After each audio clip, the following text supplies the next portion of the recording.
Hello and welcome to Straight Talk. I'm Yusuf Aram. At the Antalya Diplomacy Forum, Turkey and Somalia inked a new oil and gas exploration deal. On the surface, it's a handshake over energy, but underneath, it's a sign of something bigger: Turkey's deepening footprint in Africa. From military training to building schools and hospitals, Turkey's presence in Somalia now touches nearly every sector. What started as development aid has evolved into a full strategic alliance, one that Somali officials now call historic. And Turkey isn't just investing in oil, it's investing in diplomacy. As tensions rise between Somalia and Ethiopia, Ankara is positioning itself as a key mediator in a region long dominated by foreign powers with very different agendas. Across the continent, Turkey is drilling deeper, not just for energy, but for influence. From Senegal to Somalia, oil deals are being signed, embassies opened, and alliances reshaped. So what's next? Can Turkey maintain this momentum and trust in a region where many before it have stumbled? And is this the beginning of a new chapter in African diplomacy, one with Ankara at the table? For more, joining me now from Nairobi is Hassan Kanenje. He's the director of the Horn International Institute for Strategic Studies. From Trieste, Italy, we have Federico Donelli, an assistant professor at Trieste University. Gentlemen, thanks for joining me now. A big oil and gas deal announced at Antalya Diplomacy Forum. I was there conducting interviews. It was one of the bigger events that happened over there. Hassan, I want to start with you. What does this mean for Somalia? This has been huge. I think the signing of this deal is actually a game changer. And it comes at a time, especially when Somalia is trying to rebuild its economy as well as its institutions. And it desperately needs this kind of investment. And of course, we know this is a culmination, again, of many, many years of Turkish diplomatic as well as economic investment, not just in Somalia, but around the region. And this is likely to open room for other players to actually invest in the same sector, but also, I think, open room for Turkish companies that are dealing with other aspects, let's say mineral exploration and stuff like that, perhaps to have a foothold in Somalia as well as in the Horn of Africa, a region that has become a new theater for global geopolitics. Federico, when the deal was signed, among some of the quotes coming from officials, there was also talk that this could be expanded in the future to minerals as well, quite possibly rare earth minerals. It's being talked about a lot, the U.S. administration, after securing reserves as well. So it seems like this could be a Turkish strategy also to be securing rare earth reserves. Do you see this type of deal expanding in the Turkey-Somalia relationship? What other type of bilateral relationship in Africa would you liken it to? This is just another step of the strengthened bilateral relation between Turkey and Somalia. And we know they signed a similar agreement 1 year ago about the offshore exploration. And most probably they would like to even in some way improve this one, looking to rare earth and other minerals. The main issue is related to political and security stability, but Turkey also is working a lot on this aspect, and this is probably where they would like to focus on the next few months. Mm-hmm. So Hassan, Federico touched on security and stability. Somalia at times suffering from securing its security and its stability. This is something that's very important for Turkey. Obviously, these agreements are meaningless if security and stability isn't established in the country. So how is the current situation in Somalia right now, and what more can Turkey do to ensure that these agreements are enacted, implemented, that the country is stable enough where oil and gas exploration and maybe future mineral exploration is undertaken? The situation is still, fairly fragile, but it's nothing like what we had about a decade ago. There's been significant improvement, especially considering not just the President of the African Union mission, but also the roles of countries such as Turkey, as well as others have played in trying to boost Somalia's security to ensure that it can get back into functioning. As stability is going to be extremely critical to the success of any project, especially when it comes to exploration projects that have potential to yield some fruit. And so I think a continuous engagement in Somalia by international partners to ensure that it's able to consolidate whatever success it has been able to register in the last few years is going to be important. And this is especially critical at a time when we can see a resurgence of Al-Shabaab conducting some very daring attacks against government installations. And so it's not time to withdraw in terms of investment in Somalia. It's time to actually redouble the efforts, because we have seen, especially in recent months, there is a sense of helplessness that sometimes are coming from, for instance, Western partners, in a way in which there is reluctance to continue investing in Somalia. Precisely what is actually going to create the type of opportunities, not just for Somalia, but also for Somalia's partners who would like to profit from its extensive mineral resources. Federico, when we look at this oil and gas agreement, generally these types of deals were in the realm of the Americans, the Brits, the Russians, the French, the Italians, but Turkey has really built up its capacity over the past decade or so, buying its own fleet of seismic ships, research vessels, at first for its own needs, but now it's seeing that it can use these in its diplomacy, in its relationships. How important was it increasing its capacity to be able to become a player in this field? It's really important, not only because Turkey is looking for energy, hydrocarbon, and other kind of, as we said, mineral resources, but it's also important if we consider we can say the international environment, the international context, and how Turkey is looking for a new status as a middle power, of course, but also as a global player. So increasing engagement on energy sector, increasing and developing capacity on energy sector, and providing helps, aid to other countries that would like to exploit more their own resources is really important, especially nowadays, because African states are looking for alternatives, and Turkey is one of these alternatives. So it's just another sector where Turkey could play its role in Africa. Hassan, now Somali and Turkish officials are celebrating this deal, but there's a lot of competition in Somalia, and everyone's probably not celebrating it. Whose toes are being stepped on by Ankara when they're moving in and signing these types of deals? Who would want to see this relationship fail? I think we understand that the Horn of Africa has become a new theater for global geopolitics. And Somalia in particular, there is a lot of interest, especially from Gulf countries, as well as some European countries.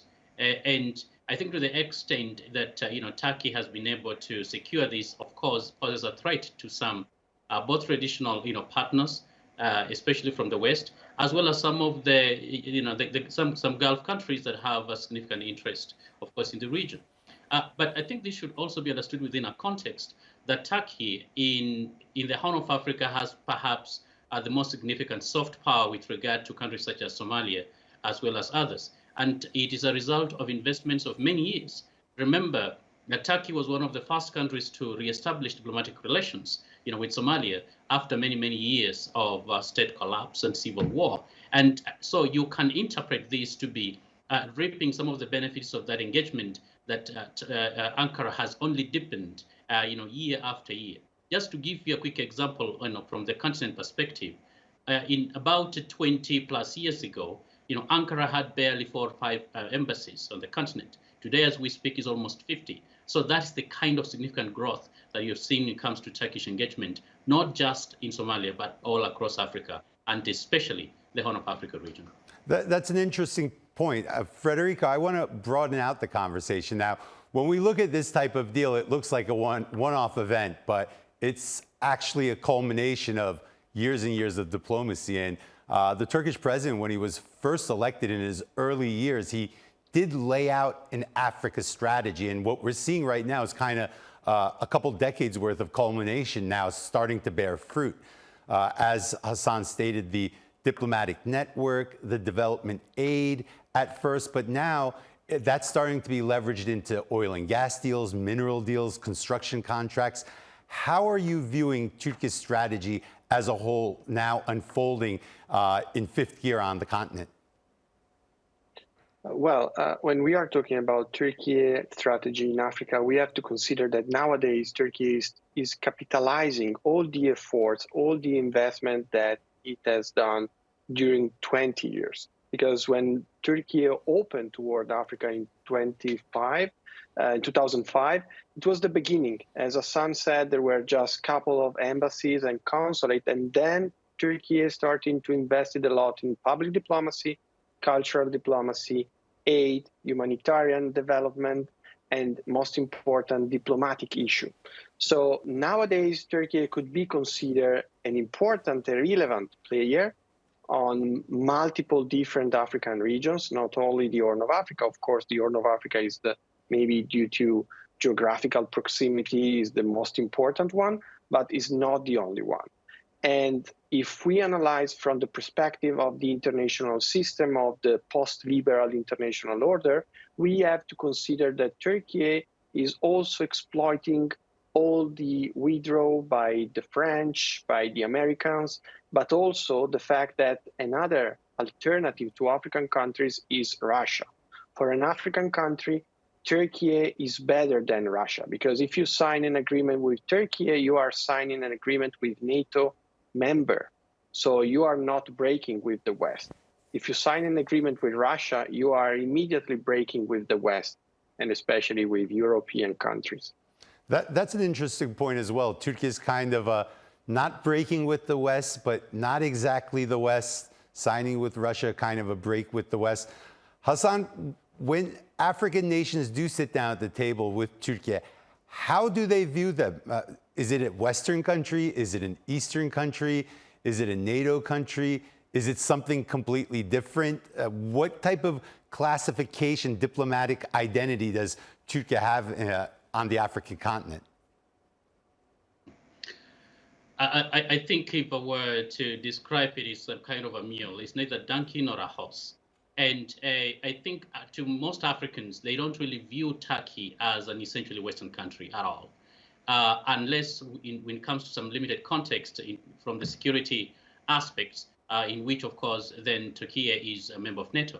But generally and fundamentally, Turkey has had a long-standing relationship with the African continent that precedes Western engagement on the continent. And I think because of that, Turkey is not seen generally as a Western country. It's actually seen a lot more from the Eastern Asian perspective or Eurasian perspective, as opposed to it being a Western country. And that, in some aspects, it has actually allowed it to build the kind of soft power and minus the baggage that sometimes some of traditional Western partners have with the continent. It can be able to go to places and face less suspicion, for instance, as opposed to countries such as France, or the United Kingdom, or even the United States. And so leveraging on that, I think, has been important. And that's why it's much easier, because Africans generally identify themselves a lot more with the Turkish in terms of culture, as well as certain other aspects, as opposed to, for instance, traditional Western partners, of course, who colonized the continent. And so I think that is something that needs to be understood. It's part of the soft power aspects that perhaps is not exactly widely talked about. Federico, I want to ask you how these deals, whether it be the oil and gas with Somalia, whether it be mediating between Somalia and Ethiopia, what Turkey has done in Libya, other countries as well, when these deals are signed, how do other African nations view these deals? Do they view themselves as competing for Turkey's attention, or do they view it as, this is great that Turkey is investing not just in our country, but on the continent as a whole, and they're welcoming it more for like an African Union type of perspective? Well, since the beginning of the engagement in Somalia, because Somalia at that time was really almost failed state in 2011, the perspective of the other African communities and African nations was positive toward Turkey, because in a period in which all the international community in some way neglect what in Somalia was going on, Turkey decided to gamble in some way. It was really a difficult situation. So the effect was positive. And nowadays, when we see some mediation attempt or mediation with even some success, like Ethiopia-Somalia agreement, we can see how positively Turkey image is perceived by other African nations.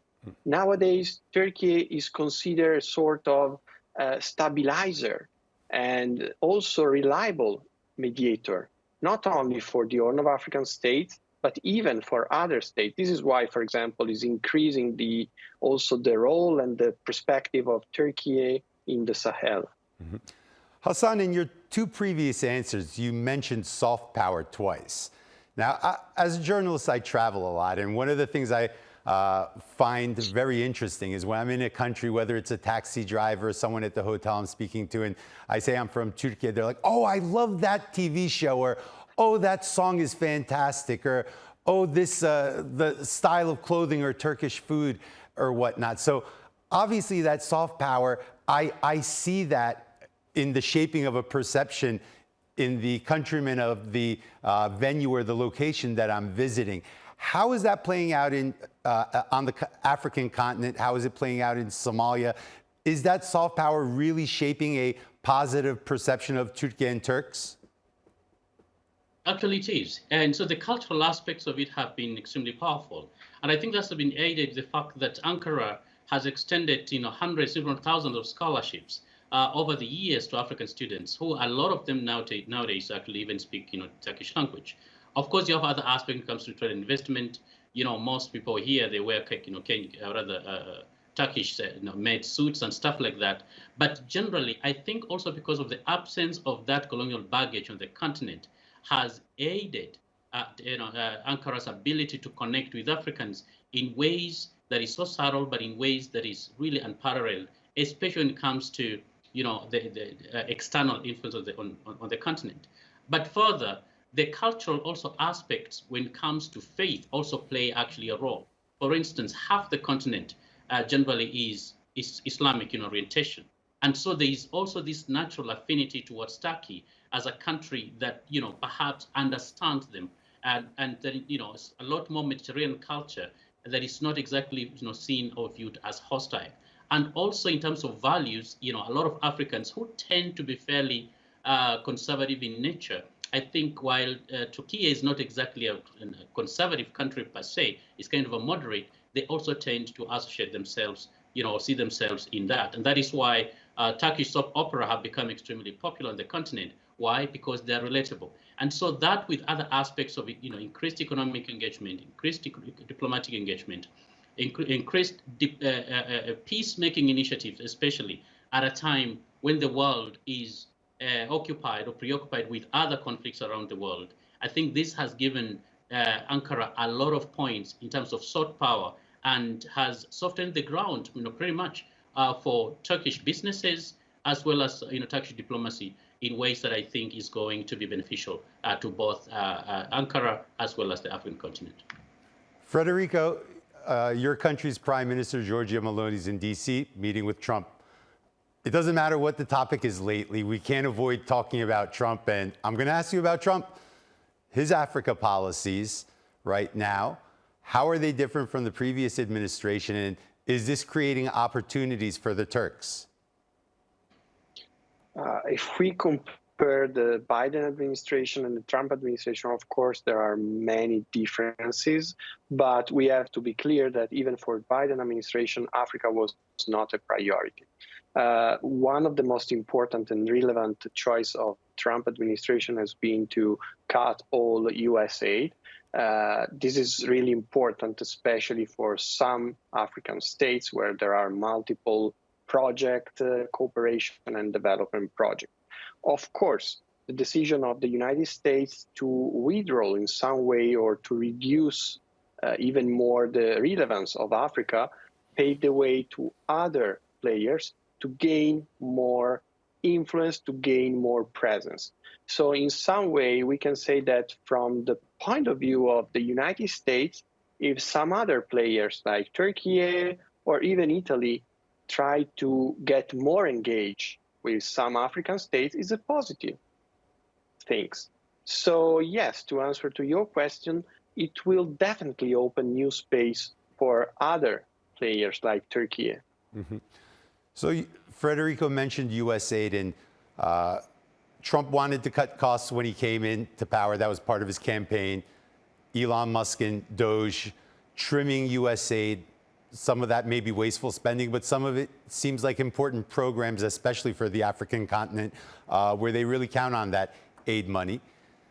Is this opening up opportunities for Turkish organizations like TIKA, like the Red Crescent, Turkish organizations that provide education and whatnot, humanitarian aid, development aid? Hasan, can Turkey fill this role if USAID is handicapped more going further on? Absolutely. I think America's biggest soft power tool for many years was USAID. It did a whole lot more than what 5 aircraft carriers could actually be able to do. And I think taking away, not only has it denied us ability to influence events around the world and change minds in time, but I think it has created an opportunity for other players to actually step in. A number of sectors, for instance, in health, massive. It's going to be a massive gap gap in health. There's going to be a massive gap in terms of support for education as well as other programs. And so I think to the extent that this has happened, it creates a hole and leaves a room for others to play a role. Now, granted, other countries may not be able to match dollar by dollar when it comes to filling the gap, but I think they can build a type of partnerships that is actually going to fill that gap, but then strengthen relationships outside the Washington-Africa kind of consensus that existed for a very long time. Now, we don't know how long that is going to take, because one thing we know about Donald Trump is that we don't know sometimes what he thinks.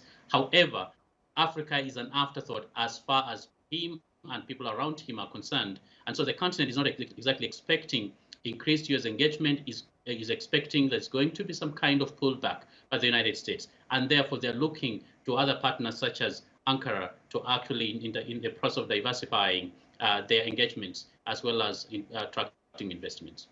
Federico, I have a two-part question for you. China obviously increasing its presence and investments on the continent as well. How much of an adversary or competitor is China to Turkey in Africa? And also going forward, what's the biggest challenges that the Turks are going to face on the continent? So far, we didn't see any real competition between China and Turkey, even though they've got interest on similar issue, on similar sector like infrastructure, telecommunication, insurance. So they've got some potential area of competition. But so far, we didn't see, because especially Turkey is trying to move in, we can say, step by step with important long-standing relationship, especially with bilateral states, with bilateral African nation, and the approach is different. So the approach of Turkey is in some way different to the one of Chinese. Chinese is just try to exploit African natural resources, and in exchange, they providing infrastructure, they providing hospital, airport, railway, and so on. Turkey, if we analyze the engagement of Turkey, we can see how Turkey is also has a part of, we can say, win-win approach, in which Turkey is trying to provide even training to African people, providing more exchange of know-how. This is really evident when we analyze the infrastructure project, where Turkey's companies also gave work to local people. Chinese companies do not give work to local people. So there's a different approach, and so far there's no competition. But in the future, it could be also because China is downgraded its investment in Africa. Hasan, Turkey's pie is getting bigger in the African influence graph. Obviously, someone's is getting smaller. Is the loser of Turkey's increasing influence France or Europe as a whole? No, I think the loser is Europe. The loser is Europe because it's not just that the Turkish influence that is increasing. It is what we call the rise of the rest, and especially the emerging powers influence has been increasing. UAE has increased, China by multiple times, and so the more they gain relevance, of course, then the less then of course the Europeans are going to have impact. Of course, the Europeans are traditional partners of the continent, That's all the time we have for today. Hassan, Federico, thanks for your valuable insight. And that's all for this edition of Straight Talk with me, Yusuf Aram. If you got any comments, please share them with us on X at Straight Talk TRT. Also, don't forget to subscribe to our YouTube channel where you can find more exclusive content. Until next time, take care and goodbye.